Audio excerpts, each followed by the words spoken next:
In today's Mariners athletics contest, Josh Naylor hit a home run. It was a solo home run, and it was his 100th career home run.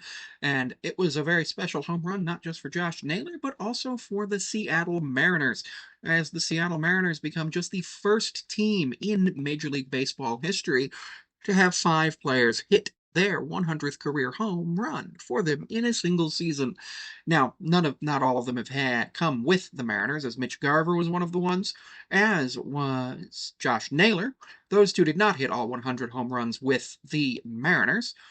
Julio Rodriguez and Cal Raleigh did hit 100 home runs with the Mariners, and the other person to hit their 100th home run with the Mariners, I am blanking on it, was Mitch Garver, Julio Rodriguez, Cal Raleigh, and Randy Arozarena. I don't know why I forgot about Randy Arozarena, because I knew that only two of the five, had hit all 100 plus of their home runs with the Mariners.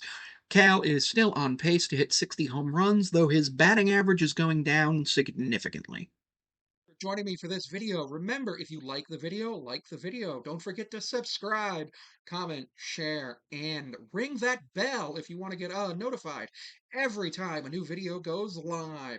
I publish multiple videos a day. The Mariners won the ball game today by a score of 3-2, and that was a score that was in doubt several times, including as the Mariners had 13 up, 13 down. They were getting perfect gamed until Eugenio Suarez came up as the second, I believe it was the second batter of the fourth inning. I'm going to double check this. As Eugenio Suarez, as the second batter of the fifth inning, Eugenio Suarez got his 40th home run to tie the game.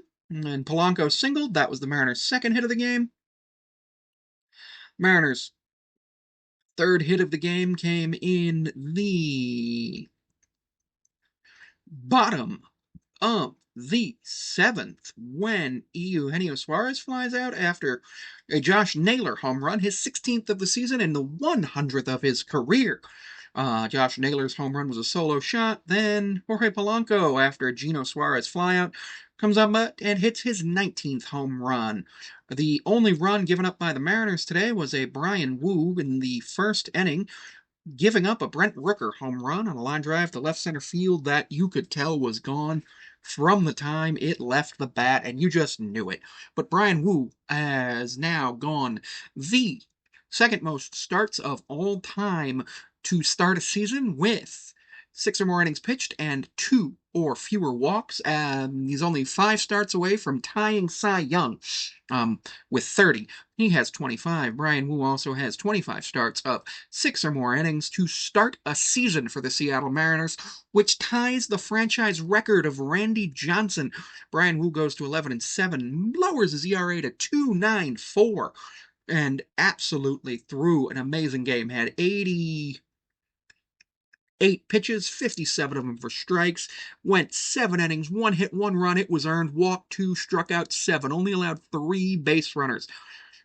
Or, I'm sorry, 4 base runners, as unfortunately Cole Young committed his 4th error of the season, but then made up for it immediately by turning an inning double play. Matt Brash came in and went 2/3 of an inning, giving up 1 hit and a strikeout. And you're thinking to yourself, he faced 3 batters, yes.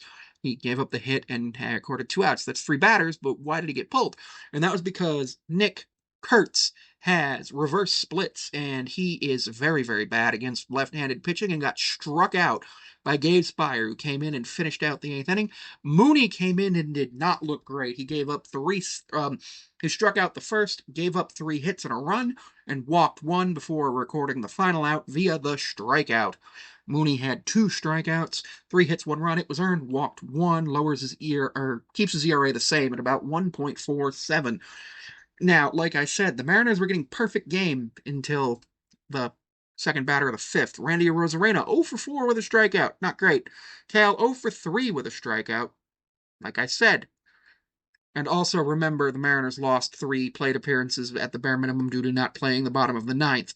So, Cal, Julio, and Josh Naylor each would have had an additional plate appearance should the game have become tied.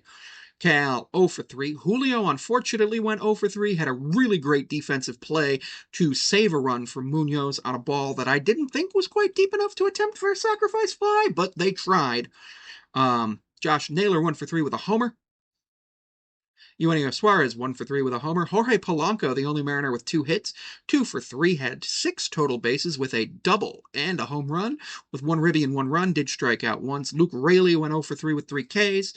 JP Crawford 1 for 3 with a single that he was trying to turn into a hustle double and unfortunately got thrown out on.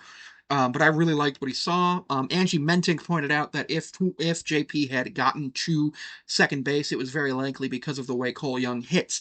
He would have hit the ball towards the first base line, and JP would have been able to score if the ball were on the ground. Cole Young 0 for 3 with 2 strikeouts, had that error, but made up for it with the wonderful defensive play.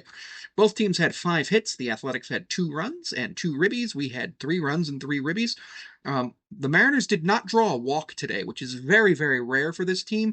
Um, Often the Mariners will rely on drawing walks and then having home runs that involve 1, 2, or 3 people on base. And unfortunately, because that really didn't happen today for the Mariners, all 3 home runs were solo shots. The Mariners struck out only 8 times today, which is a vast improvement over what often happens for the Mariners.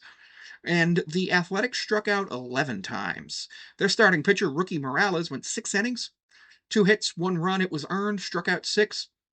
ERA goes to 1.72. The interesting thing here is that home run was the first home run he gave up as a major leaguer. Alvarado took the loss, 1 inning, 2 hits, 2 runs. They were earned, struck out 1, gave up the 2 homers. And then Sterner came in, gave up a hit, struck out 1. And of course, like I said, they did not issue any walks.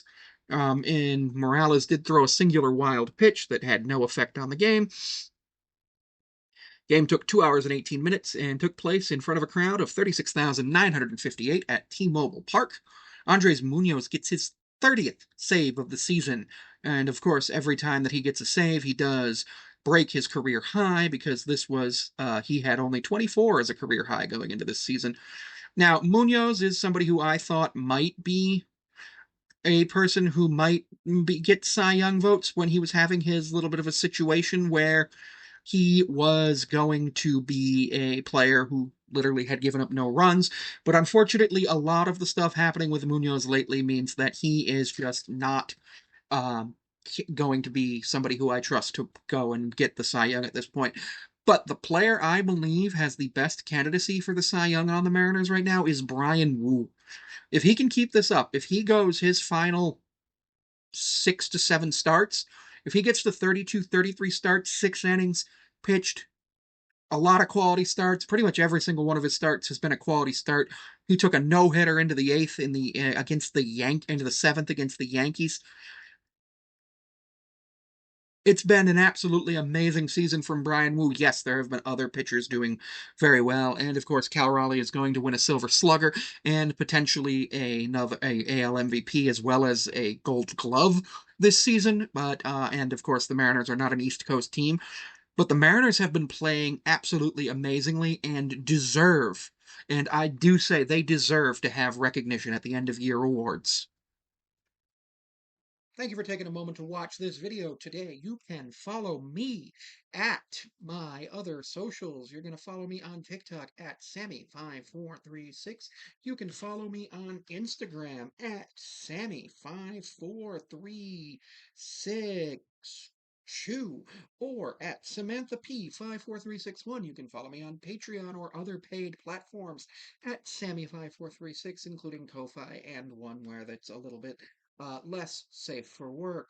Patreon members will get Mariners recaps approximately 12 hours before others, as well as access to some YouTube videos earlier than here. I'm generally going to try to make one YouTube video a week available early by a week on Patreon. I haven't decided what, and that will start next week. You can support me on Patreon for $1 a month. Coffee is also $1 a month. My other platform is $6.99 a month. And you can also follow me on most other platforms at Sammy5436.